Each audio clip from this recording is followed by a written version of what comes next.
Hey, hey, hey. Welcome to a world of laughter, learning, and entertainment. Welcome, curious minds, to our video that explores the ins and outs of Neutral Milk Hotel. Neutral Milk Hotel was an American band formed in Ruston, Louisiana, by musician Jeff Mangum. They were active from 1989 to 1998, and then from 2013 to 2015. The band's music featured a deliberately low-quality sound, influenced by indie rock and psychedelic folk. Mangum wrote surreal and opaque lyrics that covered a wide range of topics, including love, spirituality, nostalgia, sex, and loneliness. He and the other band members played a variety of instruments, including non-traditional instruments like the singing saw and uilleann pipes. Neutral Milk Hotel began as one of Mangum's home recording projects. After graduating high school, Mangum lived as a vagabond and sporadically released music. In 1996, he worked with childhood friend Robert Schneider to record the album On Avery Island, which received modest reviews and sold around 5,000 copies. Mangum recruited musicians Julian Koster, Jeremy Barnes, and Scott Spillane for the band's second album, in the Aeroplane Over the Sea. Its 1998 release received mostly positive, but not laudatory reviews. While on tour, the band's popularity grew through internet exposure. This negatively affected Mangum, whose mental health began to deteriorate. He did not want to continue touring, and Neutral Milk Hotel went on hiatus shortly after. During their hiatus, Neutral Milk Hotel gained a cult following, and the critical standing of In the Aeroplane Over the Sea rose tremendously. Several music outlets such as Pitchfork and Blender called In the Aeroplane Over the Sea a landmark album for indie rock and one of the greatest albums of the years. Many indie rock groups such as Arcade Fire and the Decemberists were influenced by Neutral Milk Hotel's eclectic music and earnest lyrics. Neutral Milk Hotel reunited in 2013 and undertook a reunion tour before another hiatus in 2015. Get ready for an exciting exploration as we unravel the mysteries of early years. Neutral Milk Hotel originated in Ruston, Louisiana, in the late years as a home recording project of musician Jeff Mangum. Initially called Milk, Mangum made the recordings while in high school. Early Milk recordings, such as Invent Yourself a Shortcake and Beauty, were shared between Mangum and his friends Robert Schneider, Will Doss, and Will Cullen Hart. The four friends branded these homemade cassette tapes with an imaginary record label, Elephant Six, which eventually grew into a loose musical collective. When Mangum learned of another band called Milk, he changed the name of the project to Neutral Milk Hotel, based on a name Hart suggested. After graduating from high school, Mangum attended Louisiana Tech University, but dropped out. He moved to Athens, Georgia, and played in a band called Synthetic Flying Machine with Doss and Hart, but left shortly after the band was formed. He then became a vagabond, and lived in cities such as Denver, Los Angeles, and Seattle. Mangum occasionally recorded music during this period, including a 1993 demo album titled Hype City Soundtrack. Schneider says Hype City Soundtrack was a reaction to what Mangum believed was the rampant commercialization of music within large cities. While living in Seattle, Mangum overcame his apprehensiveness about the music industry and released the song Everything Is on Shadow Records. The song's exposure convinced Mangum to record more music under the name Neutral Milk Hotel. According to Mangum, the single was a godsend because I was pretty much at the end of my rope with just about everything in my life at that point. I ended up sending a tape to Shadow Records and she saved me merely by saying she wanted to do a single. At the time, Mangum was also bass guitarist for the Apples in Stereo, a band that Schneider formed while living in Denver. The members of the Apples in Stereo wanted to sign with Spinart Records and met with their legal representative, Brian McPherson, in Los Angeles. McPherson was drawn to Mangum, who was wearing a Shrimper Records t-shirt. After learning that Mangum wrote Everything Is, a song that McPherson had previously listened to and enjoyed, the two worked out an agreement for McPherson to become Neutral Milk Hotel's representative. McPherson sent copies of Everything Is and another song Ruby Bulbs to Merge Records founders Laura Bollance and Mac McCorn. The two liked the music and added Neutral Milk Hotel to their roster. As we progress through this video, let's now turn our gaze towards On Avery Island and expansion to quartet. Mangum moved to Denver to record the first Neutral Milk Hotel album, On Avery Island. Schneider served as the producer, and the recording sessions lasted from February to May 1995. Although Schneider was interested in an expansive Beatlesque production, he aligned with Mangum's preference for a lo-fi sound, admitting that at first it was frustrating, but I came to enjoy it. That's how I learned to produce, doing that record, because I totally had to let go of what I thought it should be like.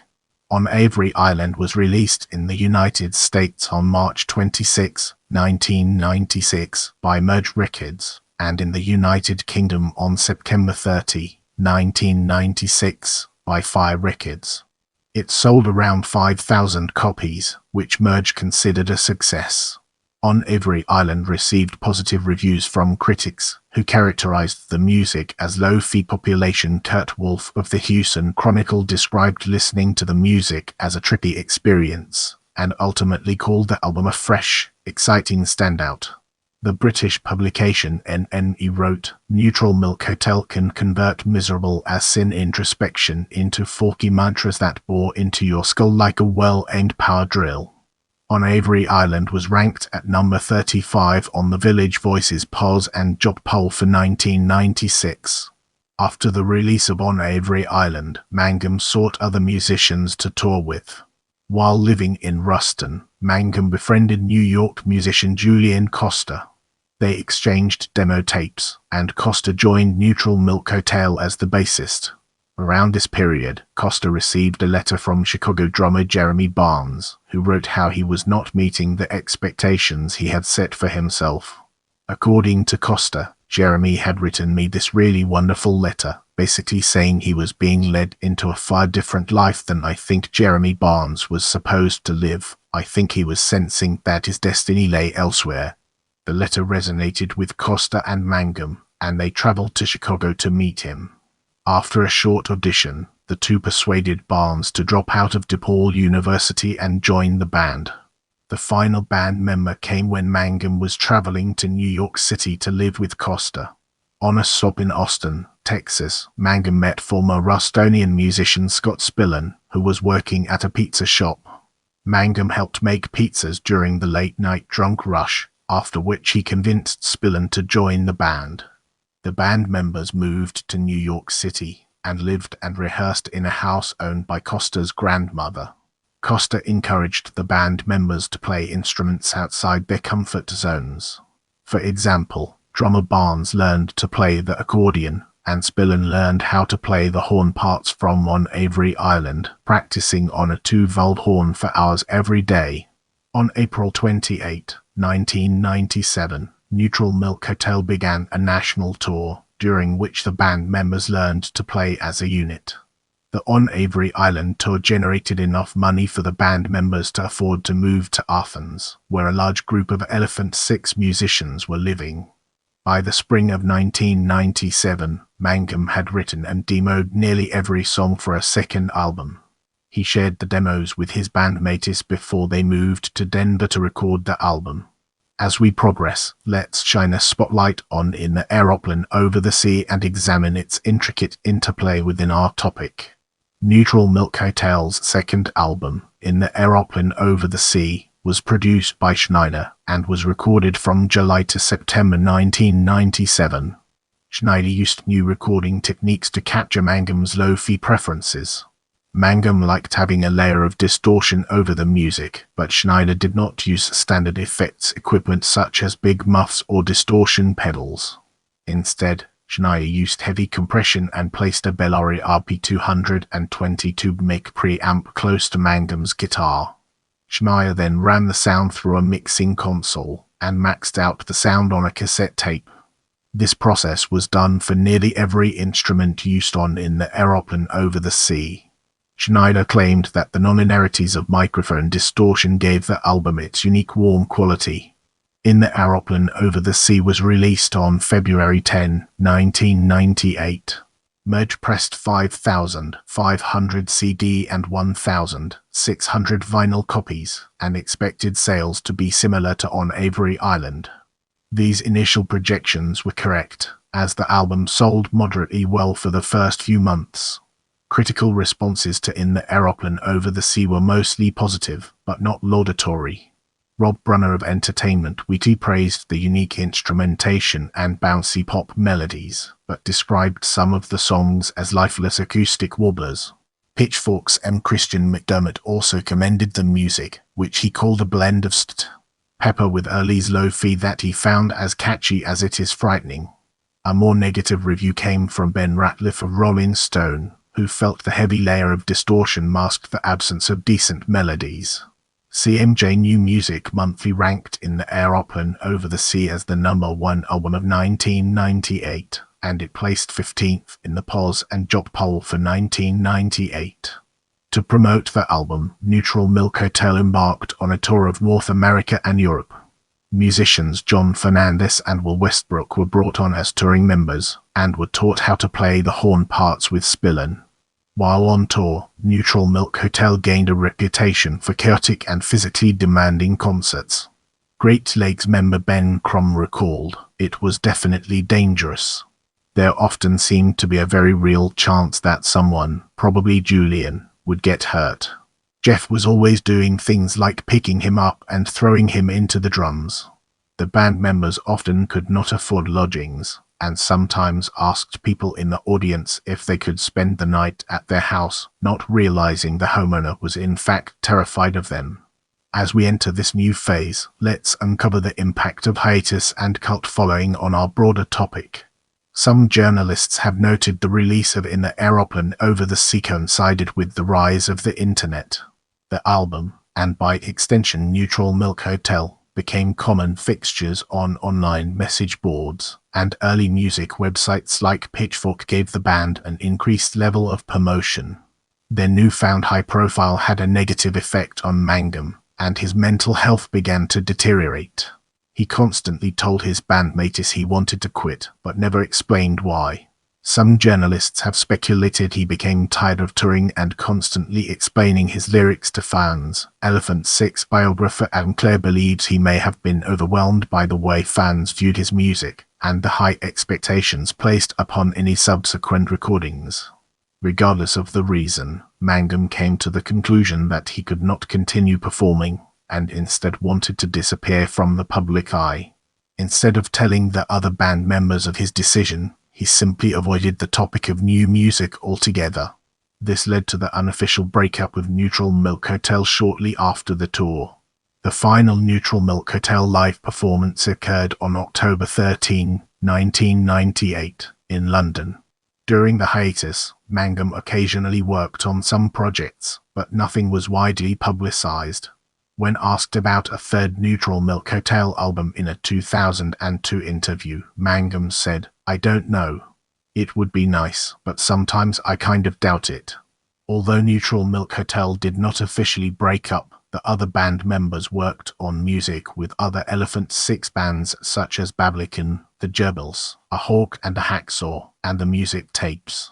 Koster notes how he and the other band members initially thought the hiatus would be a short break to focus on their other musical projects. Koster recounted, "The fact that Neutral Milk wasn't doing something just felt natural, because so much else was happening, and we had just done so much. It didn't feel unusual at all. I suspected nothing." Fans of Neutral Milk Hotel were not told why the band went on hiatus. Some were angry and accused Mangum of being selfish, and others wrote hoax blog posts giving fake details of upcoming tours and other false information. The speculation and online discussions raised the profile of the band to the point that Neutral Milk Hotel and, in particular, In the Aeroplane Over the Sea gained a cult following and converted Mangum into a larger-than-life figure. In 2003, creative loafing writer Kevin Griffiths dedicated an entire cover story to trying to track down Mangum for personal closure. The search ended when Mangum sent him an email that read, "I'm not an idea. I am a person, who obviously want to be left alone. Journalist Mark Richardson attempted to explain in the Aeroplane Over the Sea's rise in popularity because was inaccessible. There was no outlet for connection other than the record itself and other fans who shared a passion. By doing nothing, Neutral Milk Hotel developed a cult. In the Aeroplane Over the Sea's critical standing rose tremendously in the years after its release, which journalist Luke Winkie attributes to the cult following. Domino Recording Company released a reissue in 2005, which was awarded a perfect score by Mark Richardson of Pitchfork. Richardson wrote, "It's a record of images, associations, and threads. No single word describes it so well as the beautiful and overused kaleidoscope." Other music outlets such as Music and the Encyclopedia of Popular Music also gave the album perfect scores. In the Aeroplane Over the Sea's sales figures increased during the years, with an estimated 140,000 copies sold by 2005. Polygon writer Garrett Martin noted how fans of the album were incredibly passionate, recording covers for YouTube, writing poetry, and forming tribute bands. Martin said, "The fan base might be relatively small, but it's fervent. Our focus now turns to reunion and second hiatus, an important aspect of our discussion." Mangum resurfaced in 2008 with a few solo shows before embarking on full solo tours in 2011 and 2012. During this time, Mangum curated a box set of Neutral Milk Hotel material, which included an extended play of unreleased songs titled Ferris Wheel on Fire. As Mangum was active again within the music industry, rumors began spreading among fans and music outlets of a potential Neutral Milk Hotel reunion. On April 29, 2013, Neutral Milk Hotel officially announced a reunion tour with all 4 members of the band. In an interview with Orlando Weekly, Schneider said, "Certainly wasn't purposeful, and I'm not sure even realized he was being a recluse until it was overwhelmingly the case that everyone was talking about it. I've known for 7 years that he was going to start touring. I didn't know if he was going to actually start doing it, but I knew in my heart that he was working toward it." Neutral Milk Hotel toured from 2013 to 2015.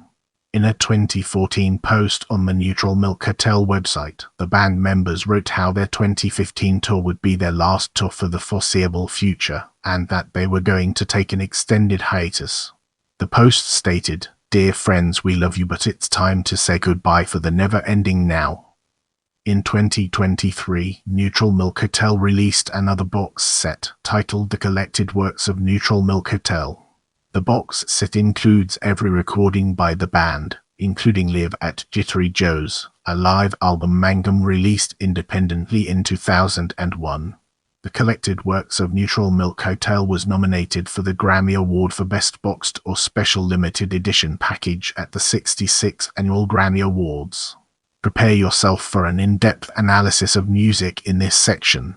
Neutral Milk Hotel is known for its experimental sound, which has been described as a mixture of indie rock and psychedelic folk, with low-fi production. Critics who describe Neutral Milk Hotel as indie rock include. Critics who describe Neutral Milk Hotel as psychedelic folk include.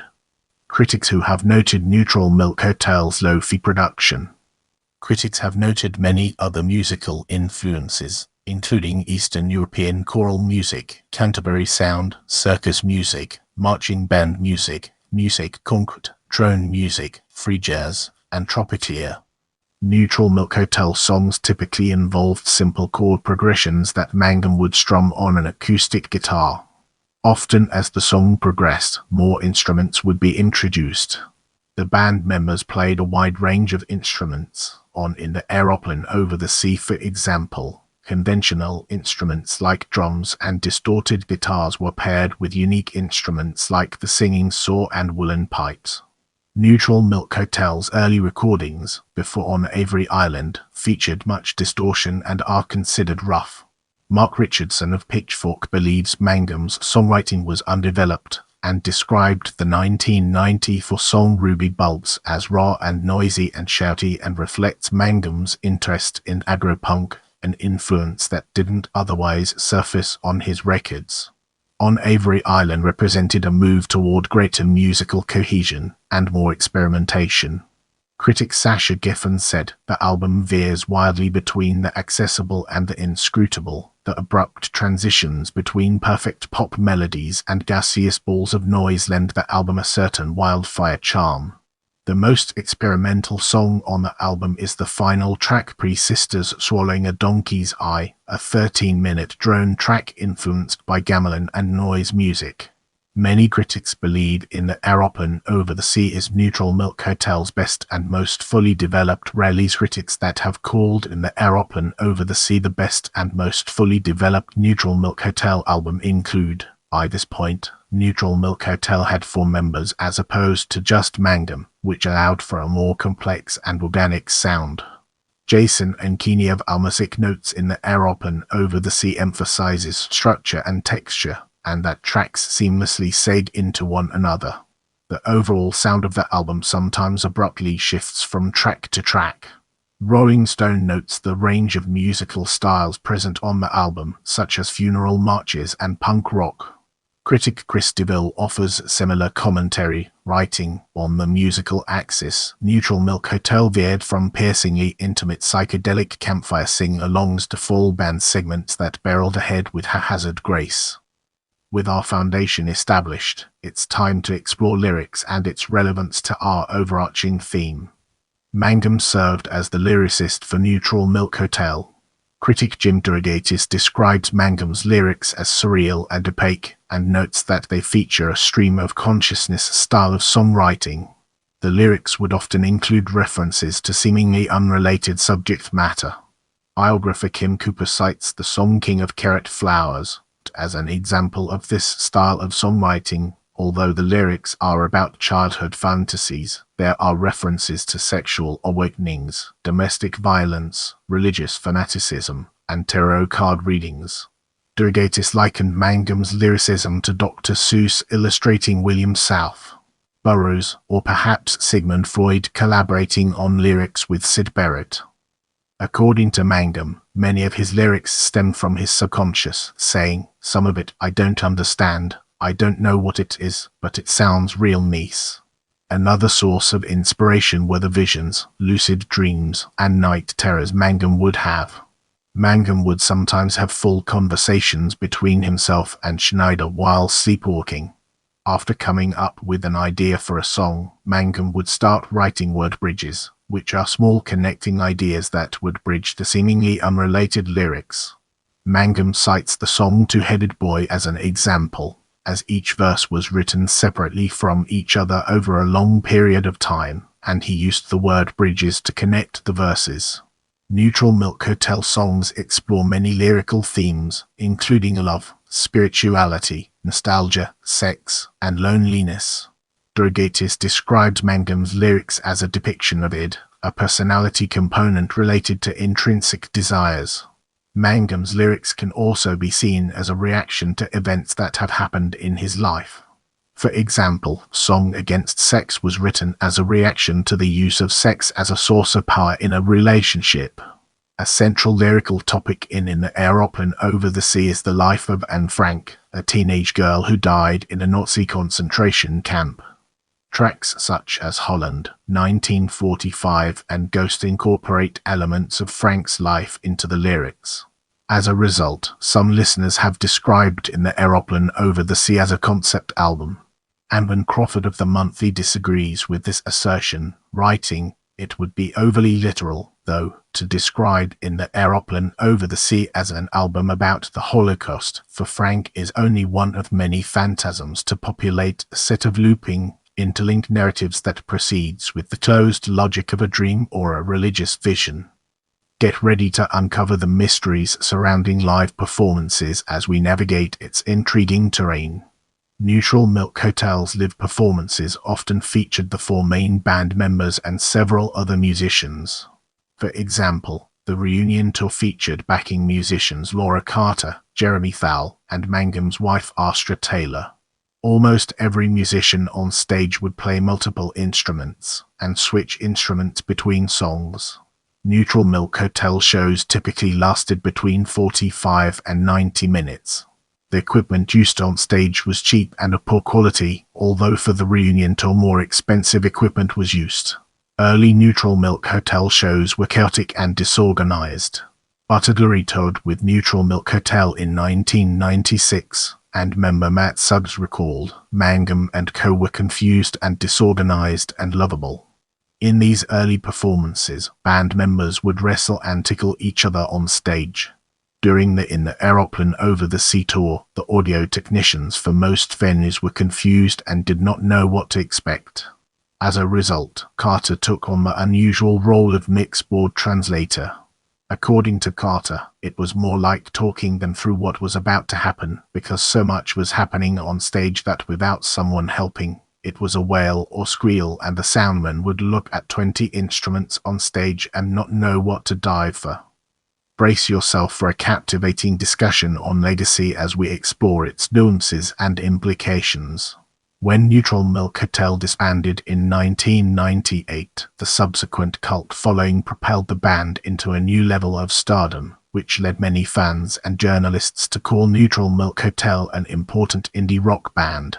Much of Neutral Milk Hotel's legacy is derived from In the Aeroplane Over the Sea, which reached sales of roughly 400,000 by 2013. Music outlets such as Pitchfork and Blender have ranked it as one of the greatest indie rock albums of all time, as well as one of the best albums of the Ursh. Outlets that have ranked In the Aeroplane Over the Sea as one of the greatest indie rock albums of all time include outlets that have ranked In the Aeroplane Over the Sea as one of the best albums of the Ursh include. Richardson noted that In the Aeroplane Over the Sea has become ingrained in the indie rock canon and consistently attracts new listeners. Chris Morgan of Aprox wrote, in short, people share a very deep passion for Neutral Milk Hotel's highly lauded sophomore album. Lots of albums are loved, but few seem to impact people so much, and so singularly. Some critics have discussed how other recordings of the band, such as On Avery Island, are often overlooked by fans due to the popularity of In the Aeroplane Over the Sea. Part of Neutral Milk Hotel's legacy is also drawn from the general mystique surrounding Mangum. Elephant Six biographer Adam Clare notes that Mangum's unexplained absence made him more notable than when he was an active member of the music industry. He actively avoided giving interviews, and as a result, music publications began to write clickbait-esque articles in which they would attempt to explain his disappearance with little to no substantive evidence. Even after Mangum resurfaced in 2008, music publications continued publishing detailed reports on his life. Neutral Milk Hotel's legal representative Brian McPherson said, "When the guy sneezes, it's on the front page of Pitchfork." Neutral Milk Hotel has influenced many indie rock bands. According to Miles Raymer of Esquire, the band's cacophonous sound and earnest lyrics were in direct contrast to the underground music scene in the Ursh. While many groups focused on the theme of detached irony, Neutral Milk Hotel's abrasive and overtly emotional lyrics struck a chord with social outcasts. Groups influenced by Neutral Milk Hotel include Arcade Fire and the Decemberists, both of whom create psychedelic folk-inspired music with non-traditional instruments. Arcade Fire frontman Win Butler said that Neutral Milk Hotel's association with Merge Records was a contributing factor to their signing with Merge Records. Neutral Milk Hotel also influenced bands like AJJ, Beirut, Bright Eyes, The Lumineers, Ockerville River, and Pub, as well as artists like Melanie Martinez and Amanda Palmer. As we transition to the next segment, let's unravel the mysteries surrounding members and gain a fresh perspective. Jeff Mangum guitars, lead vocals, keyboards, drums lead, Julian Koster bass guitar, accordion, musical saw, bowed banjo, keyboards, organ, Scott Spillane trumpet, guitar, flugelhorn, trombone, euphonium, horn arrangements, Jeremy Barnes drums, piano, organ. In the next phase, we'll be immersing ourselves in the realm of touring members and exploring its real-world applications. Laura Carter zithophone, trumpet, clarinet, woolen pipes, Astra Taylor guitar, accordion, keyboards, Jeremy Thal bass guitar, trombone, flugelhorn, French horn, woolen pipes. timeline, a tactimalin, image size equal width height to bar increment plotery equal left bottom top right alignbers equal justified that format equal ni period equal frontal time axis equal orientation horizontal format high legend equal orientation vertical position a bottom column skullmajor equal increment start skullminer equal increment start. Colors. Idvocals value red legend vocals idquita value green legend quetas idbus value blue legend diffuse bass id keyboards value purple legend idin piano id euphonium value dark blue legend euphonium id trumpet value skib blue legend id trumpet flugelhorn trombone id saw value low legend musical saw accordion bout banjo id drums valorange legend drums id studio value black legend a studio album id lines value bray legend for release id bus value bray. Background colors equal barsabas. Laudatory. Layerback color studio at color black layerback at color black layerback at color lines layerback at color lines layerback. Bardator. By Jeff text by Jeff Mangum by Julian text Julian Koster by Scott text Scott Spillane by Jamie text Jamie Barnes. Plotator. With by Jeff from start till color guitar by Jeff from start till color drums with by Jeff from start till color keyboards with by Jeff from start till color bass with by Jeff from start till color vocals with by Jeff from till end color guitar by Jeff from till end color vocals with by Julian from till color saw with by Julian from till color bass by Julian from till end color saw with by Julian from till end color keyboards with by Julian from till end color bass by Scott from till color trumpet by Scott from till color euphonium with Scott frontal color guitar with Scott frontal end color trumpet Scott frontal end color euphonium with Scott frontal end color guitar with Jamie frontal color drums Jamie frontal color keyboards with Jamie frontal end color drums Jamie frontal end color keyboards with. Get ready for a captivating exploration as we unravel the layers of discography and their profound significance. On Avery Island 1996 in the Aeroplane Over the Sea 1998. I love hearing from you, so leave your thoughts and suggestions in the comments.